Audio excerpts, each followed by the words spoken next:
Prorogation pour la 90e fois de l'état de siège à l'est de la République démocratique du Congo, malgré le refus des élus de l'est de la République démocratique du Congo.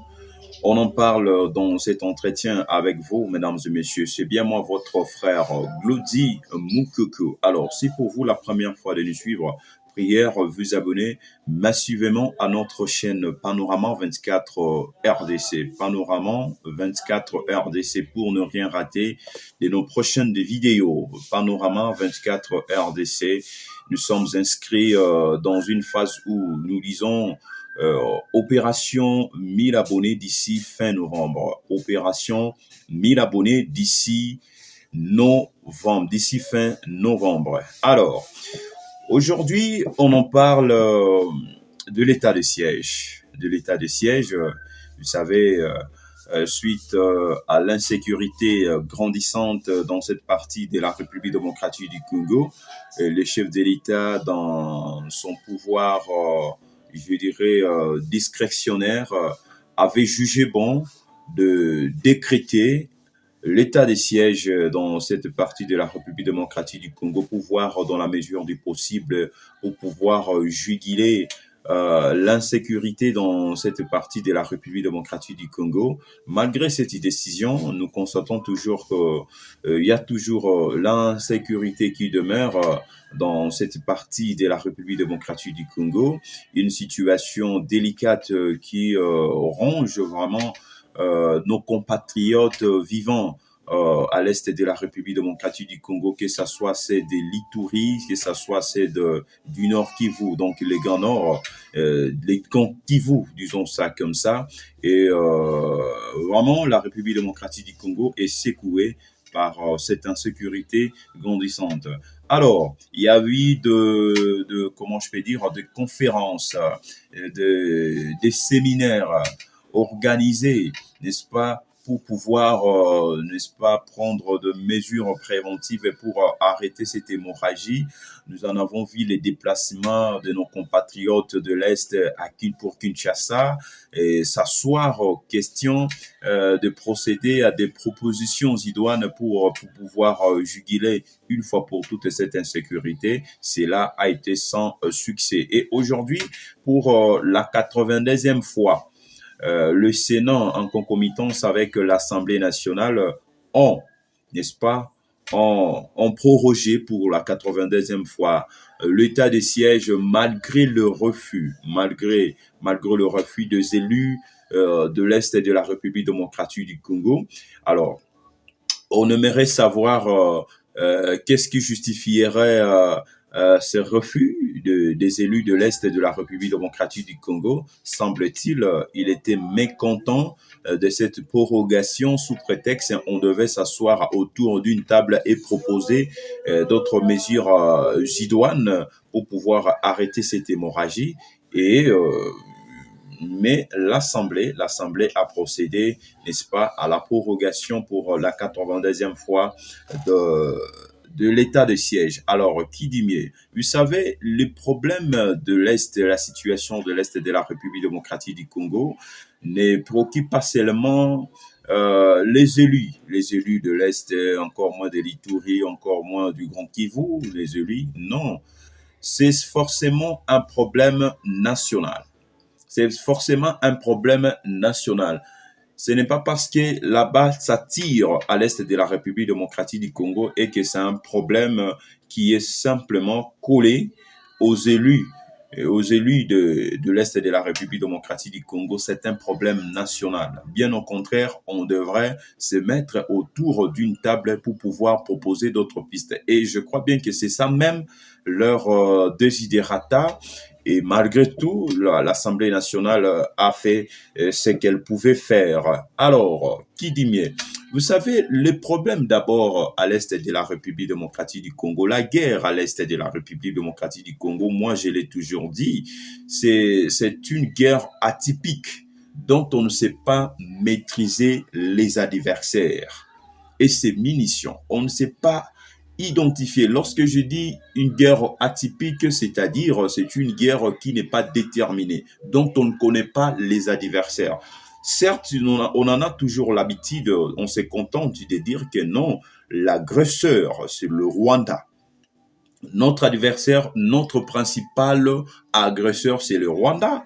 Mais là-bas, à l'est de la République démocratique du Congo, il y a pas mal de groupes armés et il y a pas mal de groupes rebelles installés dans cette partie de la République démocratique du Congo, en dehors, à l'instar du Rwanda, en dehors du Rwanda, excepté le Rwanda. Donc, on a toujours l'habitude de l'accuser. Il y a aussi des AFDEL, Codeco et tout consort, éventuellement l'AFC de Corneille Nangaa qui sont installés là-bas à l'est de la République démocratique du Congo pour déstabiliser les institutions de la République démocratique du Congo avec le complice de la RDC, le Rwanda et tout consort.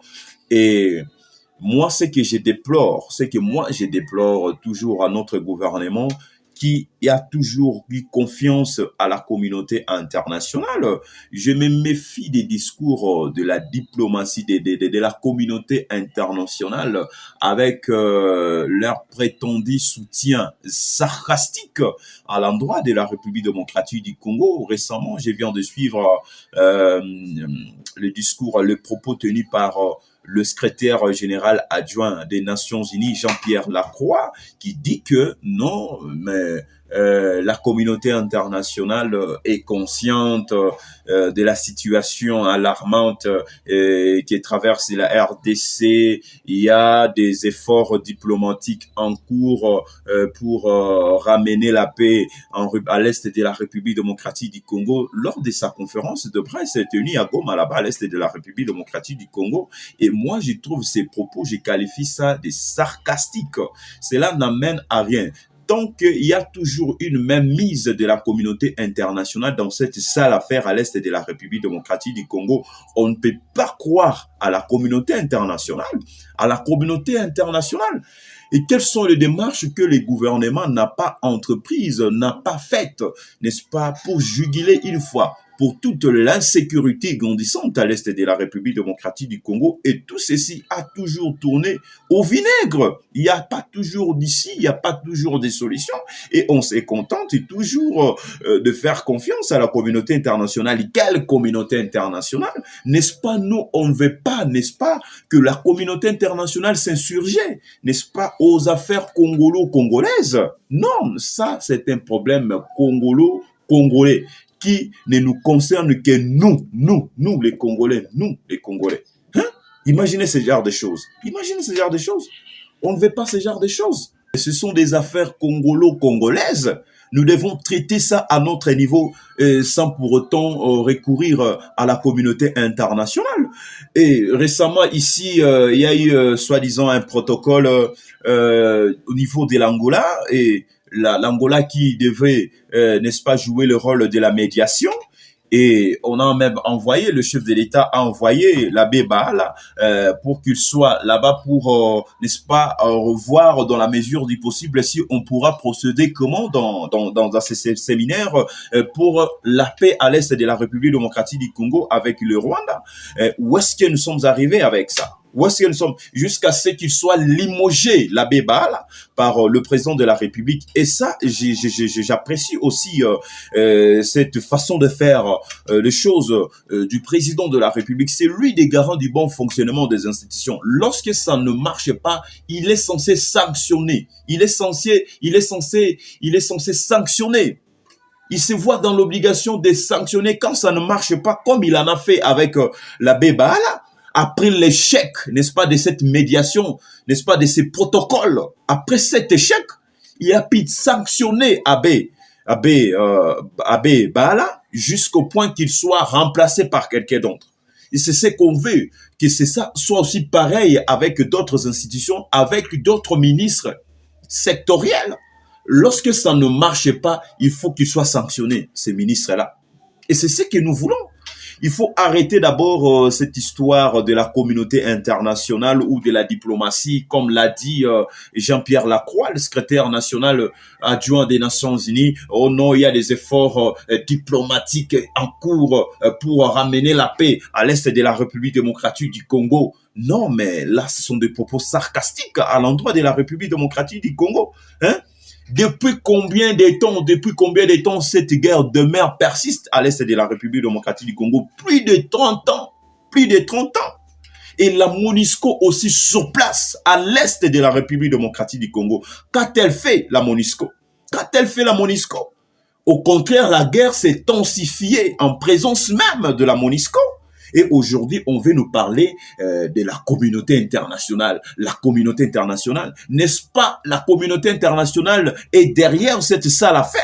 À l'est de la République démocratique du Congo, il y a la France, il y a les États-Unis d'Amérique.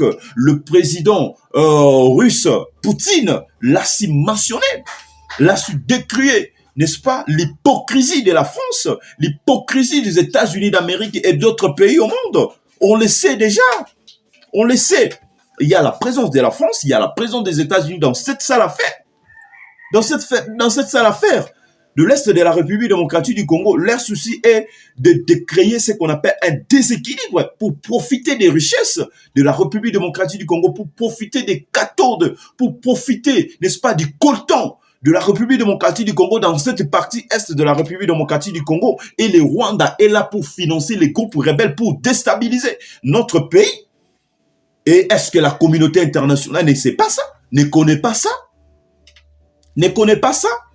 Et j'ai suivi aussi mes confrères journalistes dire non, mais vous savez, cette guerre, il faut aussi renforcer notre armée. Hein, renforcer notre armée sur base de quoi? Qu'est-ce que vous voulez insinuer par là? N'est-ce pas notre pays, la République démocratique du Congo, n'est pas notre armée n'est pas dotée, n'est-ce pas, de munitions? N'est-ce pas que notre armée n'est pas, comment je peux dire, n'est pas outillée pour mener une guerre contre le Rwanda? Non, le problème c'est la motivation. Le problème c'est la motivation. On devrait plutôt se poser la question de savoir, est-ce que sont-ils motivés? Nos militaires qui sont au front là-bas, ce sont là des questions qu'on doit se poser, nous. Et nos questions de dire non, on doit renforcer notre armée avec des équipements de munitions. Non, nous en avons des munitions capables de faire tomber dès aujourd'hui même le Rwanda. Une fois la guerre est déclarée, le Rwanda sera tombé. Cette petite ville minable de Kigali sera tombée. Sera tombée. Le problème, c'est la motivation pécuniaire. La motivation pécuniaire. J'avais loué l'initiative que le président de la République le président de la République avait, celle de procéder aux réformes à l'armée, à notre armée, sous prétexte que certains généraux étaient accusés, n'est-ce pas, de détournement des fonds alloués à l'armée. Détourner des fonds alloués à l'armée. Allez là-bas à l'est de la République démocratique du Congo et un peu partout. Vous allez vous poser la question, on vous dira non, cet immeuble appartient à tel, cet édifice appartient à tel général, appartient à tel général, appartient à tel général. Imaginez ce genre de choses. Hein? Où est-ce qu'ils prennent tout cet argent? N'est-ce pas, c'est l'argent détourné de l'armée? N'est-ce pas ça? Et eux sont des subalternes, ils ne peuvent rien dire, ils ne peuvent rien déclarer. Par peur d'être menacés, tués même par leur chef. Et ce qui n'est pas du tout normal. Ce qui n'est pas du tout normal. Il faut qu'il y ait réforme au sein de notre armée. Certains d'entre eux sont complices. Et bravo à ceux qui sont là pour travailler, pour combattre pour la patrie. Des généraux, des combattants, de militaires qui sont au front là-bas. Et ça, nous apprécions. Et nous décourageons les antivaleurs au sein de l'armée. Sont complices avec le Rwanda. Au-delà de tout ce qu'on peut faire, le problème c'est la motivation pécuniaire. Aux militaires qui sont au front, là-bas, à l'est de la République démocratique du Congo. C'est ça là de questions qu'on doit se poser. Et dire aujourd'hui renforcer notre armée de munitions outillées. Non, notre armée est bien formée, dotée de munitions, d'équipements.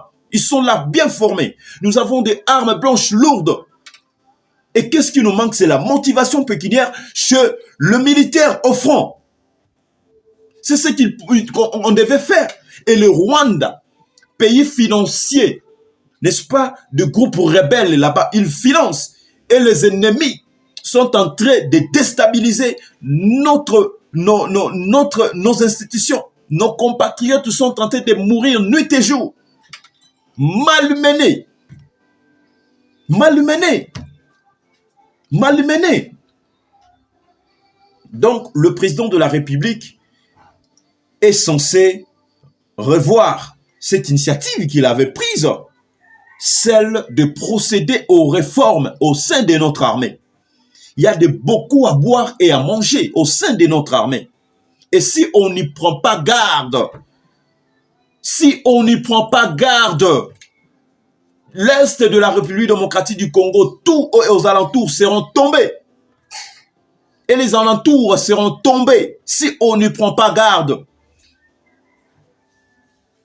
Parce qu'il y a la présence. Il y a la présence des ennemis. Les ennemis guettent à l'Est de la République démocratique du Congo, l'Est de la République démocratique du Congo. Et on ne sait pas à quel sens c'est. Ouais. Des généraux qui construisent des maisons, de très belles maisons, des appartements, des immeubles. Où est-ce qu'ils prennent tout cet argent? Et allez maintenant regarder, voir les conditions sociales de ceux qui combattent là-bas, de militaires au front. Leurs conditions, ils ont aussi laissé leur famille, peut-être à Kinshasa, peut-être dans de diverses provinces, dans les grands Katanga, peut-être dans les grands Bandundu, au Congo central, peut-être ils sont là-bas au front. Laissons leur famille ici dans d'autres provinces, dans d'autres villes de la République démocratique du Congo, et les conditions sociales de leur famille sont à décrier. Sont à décrier. Les problèmes qu'il y a, il faut la motivation pécuniaire pour ces militaires qui sont au front là-bas. Et c'est très important. Procéder aux réformes au sein de notre armée. C'est très important. C'est très important. Et laisser aussi cette histoire des communautés internationales. Non, non. Sont des hypocrites. Ils savent bien tout ce qui se passe depuis Belurette, à l'est de la République démocratique du Congo. Ils savent bien que à Aba Bunaganda, ça tire. À Aba Sake, ça tire. Ça tire. À Walikale, ça tire. Ils savent, ils connaissent bien. Et la MONUSCO y était. Qu'a-t-elle fait, la MONUSCO?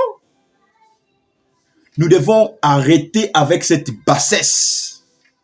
Nous devons arrêter avec ça. Vous devez aider le président de la République. Président de la République, c'est vous qui êtes garant du bon fonctionnement des institutions. Lorsque vous avez confié une mission, quelconque mission, à un quelconque, ou à un animateur public quelconque, et si ce dernier n'a pas suivi à la lettre ou respecté scrupuleusement ce que vous avez donné comme une feuille de route, ne l'a pas respecté, il faut le mettre hors état de nuit, il faut les sanctionner, et que cela soit pareil avec d'autres ministres, parce qu'on suppose que chacun a reçu ce qu'on appelle une feuille de route, et il ne peut que travailler dans ça, et il ne peut que travailler dans votre vision. Monsieur le président de la République, Félix-Antoine Tshisekedi Tshilombo, il faut le mettre hors état de nuit, comme vous l'avez fait à la Bébaala. Lorsque vous l'avez envoyé là-bas, comme votre représentant, bien sûr, n'est-ce pas, pour jouer le rôle du protocole des commissions, et le Rwanda comme étant, plutôt l'Angola comme étant le médiateur dans cet accord, et cela a tourné au vinaigre. Vous l'avez mis de côté et vous l'avez remplacé. Nous voulons aussi que cela soit ainsi, soit pareil avec d'autres militaires, d'autres généraux qui sont là-bas au front. Où est-ce que nous en sommes avec les initiatives que vous avez prononcées? Celle de procéder aux réformes au sein de notre armée. Il y a de traîtres. Vous l'avez même vous-même, vous l'avez remarqué. Vous avez remarqué cela. Il y a beaucoup à boire et à manger. Les problèmes de l'Est, ce n'est pas forcément les problèmes, on peut les coller aux élus de l'Est de la République démocratique du Congo. Non, c'est un problème national. Et moi, personnellement, je fustige aussi l'idée selon laquelle voir aujourd'hui les élus de l'Est sortir de la salle de plénière parce que l'Assemblée, la plénière, a prorogé l'état de siège pour la 92e fois. Je suis contre cette façon de faire les choses des élus de l'Est de la République démocratique du Congo. Ce problème n'est pas forcément pour vous. C'est un problème national. On devrait se mettre autour d'une table et régler, traiter cette affaire. C'est une affaire congolo-congolaise et n'engage pas la communauté internationale. La communauté internationale ne viendra pas pour résoudre les problèmes. Le problème, c'est nous-mêmes, les Congolais. C'est nous-mêmes, les Congolais. Arrêtons cette histoire de la communauté internationale ou de prétendu soutien de la communauté internationale. Nous disons non. Nous disons non. Nous disons non. Nous disons non. Ah, mais c'est grave. Je reviendrai encore une fois de plus pour la seconde partie de cette affaire. Et j'ai dit, je présente mes sincères condoléances à nos compatriotes congolais de l'Est de la République démocratique du Congo, ceux qui sont en train de perdre le leur. Et je dis courage à ceux qui survivent encore. Nous sommes derrière vous. Nous sommes un peuple uni. Et au nom de la patrie mère, nous allons vaincre. Nous allons vaincre cette guerre. Et ces combats, on n'en parlera plus. On n'en parlera plus dans les jours qui viennent. Courage à vous. Alors, si pour vous, la première fois de nous suivre, prière, vous abonnez massivement à notre chaîne Panorama 24 RDC. Panorama 24 RDC et vous ne serez pas dessus. Comme je le disais lors de l'introduction de mon émission, nous sommes inscrits dans une phase où nous disons 1000 abonnés d'ici fin novembre. 1000 abonnés d'ici fin novembre. C'était là votre frère, Glody Mukoko devant cette caméra. Keep in touch. Au revoir.